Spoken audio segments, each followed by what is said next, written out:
With vintage, fortune favors the patient and attentive. Now, some say, and many of us are in agreement, that the vintage watch world can be a minefield. And it's a very interesting analogy. It's one I've been thinking about quite a lot lately. So this video is going to be broken into two parts. The first part is going to look at a group of stages that have helped me along the way, discovering vintage watches a little bit more. And these steps might help you when you're doing the same thing. Someone who might be new to the hobby, someone who's maybe inexperienced in this area and wants to learn a little bit more. Maybe something in this will spark your imagination. The second part of this video is going to look at the venerable Smiths W10, my first vintage watch. And I can discuss the details and a little bit of the background to it. I'll be sure to leave links in the description below so that you can jump to the two parts pretty easily. Let's start by thinking about this hypothetical minefield for a moment. What would we need to navigate through one? Well, first off, you need to know what you're looking for. That's important. Second, you need the tools. You need the skills. And then you also need patience. Now that pretty much sums up watch collecting in general. That sums up the vintage space pretty well too. Patience, take your time, know what you're looking for, and understand where exactly you're looking. These steps might be fairly basic, yes. But I also think the fundamentals are so important, and going back to those first principles makes the biggest difference at the end of the day. It'll save you a lot of money in the long run. So instead of starting by looking at the case and knowing the brand name and a few colors that we can easily assign to the piece, rather work from the outside in. Now by this I mean step one, know the reference, know the serial number. I think a lot of us can get very lazy in this department, and don't worry, we've all been there before. It might sound simplistic. It does. I mean, especially when you're someone who's pretty experienced, but the reference numbers are so important because you slip up and there will be a whole whirlwind of change. The reason why you do this, of course, will be more evident as we go through the steps, but it can save you from making a lot of mistakes. So know that the watch is the CK2913 or the 14060M or any of those watches, regardless of the piece, even if it does have a generic name assigned to it, whether it's a dive watch, GMT, whatever, be sure to know that reference number. It'll save you. Step two is something that I don't hear often spoken about. It's knowing the watch's production lifespan. How long was it produced? From what point to what point? 1965 to 1972. All of this is evident. Once you have those two bases covered and you've almost pinpointed the exact area where you're looking, life becomes a bit easier. The next step is to know the outliers. Learn about those special references. The examples that maybe share the same serial number but have a different dial. Maybe a transitional crystal. Maybe has 4 lines of text instead of 2. By this point, you should be well aware what makes them different and what makes them the same. And from this, once you have that all sorted out, then study the details. Know the style of the case, the type of crown used, the handset, the hallmarks, if it is a gloss dial or a matte dial. What kind of movement does it use? That's when you can really start getting particular when it comes to how the watch is put together. But the core fundamentals of knowing the reference, knowing when it was made, for how long, and knowing what differentiates A from B makes the biggest difference. And I think just one slip up of a serial number being off by one number or a 0 is a completely different watch. You'll be set in an entirely different category. Once you've got the details studying out of the way, knowing the crown, knowing the type of bezel used, all of those things, the next step is to study the condition. It's to know whether or not the case is sharp. Has it been polished? Has it been brushed? Is the symmetry of the lugs there? Is everything well balanced? Is there even patina or fade to the dial? Drilled lug holes? All of these little things are added on top of studying those details. And then finally, once all of that is done, a very important part is knowing your price. Look at the highest and the lowest. Study what the great examples go for and then what the beaten up examples go for. Find that median, that middle range. Of course, do things like haggle. Do what you need to do to settle on a price that you can afford, that is realistic. And through this whole procedure of not only studying the watches, finding the correct price, understanding the references and serials, all of those aspects, it's to take your time. I think we often go into this area guns blazing and we make a mistake, a small slip up, and this can really sour the entire experience. Something that I've added as a footnote is that you can never look at enough references because this will guarantee that you won't miss the minor details and you will know what makes a great and a terrible example.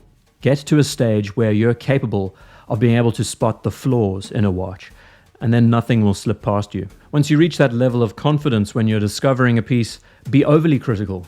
Be that person that solely looks for flaws and errors, not the good stuff. And if done right, if done patiently, I think all of this will serve you in the long run.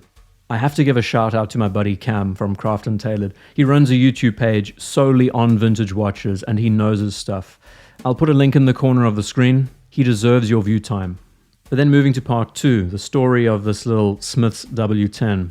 Most of you probably know that I'm a huge fan of the brand and of the watches. The Smiths Field watch is what I would call the epitome of field watch design. It's one of my favorites. It's a real design classic. And I've been very fortunate. This whole experience, I was extremely lucky. Like with most watch purchases, it's just the right time at the right place, and this one was no exception. The story goes that I was browsing online, stumbled across it for a much lower asking price than I expected it to go for, and just pounced on it. So the brief run through is, and I'll put some B-roll footage up for you, it's a 1970s example. It's the last of the last. They made these watches between 1967 and 1970, so this is a part of the final batch. After these watches were actually completed and made, many of them actually stayed in service far longer than their production times. So this piece, like others, could have been used in certain theaters in different parts of the world, like the Balkans, for example. I've been following these examples for a very long time. Cue the modern example next to it. And I've noticed that these are becoming harder to find, harder to source, like so many other vintage pieces. And I think it's because many collectors and enthusiasts are starting to feel the same way, that this watch has something quite special, quite an X factor to it, because it is officially one of the last made-in-England watches, fully made in England. Not just the movement, but the case, the dial, everything was made in one place. And 50 years later, it's quite an achievement when you think of it like that. So it is a special little example, 35 millimeters, extremely thin, manually wound. It has all of the hallmarks that you would want out of a military timepiece, but is also relatively affordable when you consider how high the other asking prices are today. This is not a Rolex Mil Sub, but it was made around the same time. I have to say again that I was very fortunate to find this watch, not just for the price that I thought was reasonable, but also in such a good condition. Not a 10 out of 10 example, but definitely a 7 out of 10 when you take all of the steps into consideration. Also thinking that this isn't just a vintage watch, it's a vintage military piece, so these actually were used. And you can notice things like a bit of water ingress inside the case, but otherwise in great nick. Funny enough, this piece also came on its original G10 strap, which I have here. And got all its funk still on it. It definitely saw use over time. I'll be sure to get a close-up on this for you to have a look at. Yeah, it's a collectible, so you have to keep all of this stuff in condition,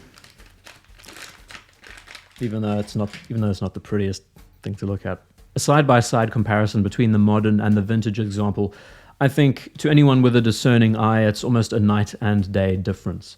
The first thing to notice is that the modern example says Great Britain at the 6 o'clock position, and the vintage example says Made in England at the base. And this is the easiest way to differentiate the two. Of course, the other differences are like the hallmarks on the dial. One has L for luminova, the other has T for tritium. You can see the one has a tritium fade where the other doesn't. The one has a sapphire crystal, the other has acrylic. The handset is slightly different. The typeface is similar but different. The sizes, one is 36, the other is 35. The way the cases were made on these vintage pieces, you can see that they were a bit more sculpted, a little bit more rounded on the shoulders. I've had this W10 for about 3 months, and it's been an excellent experience.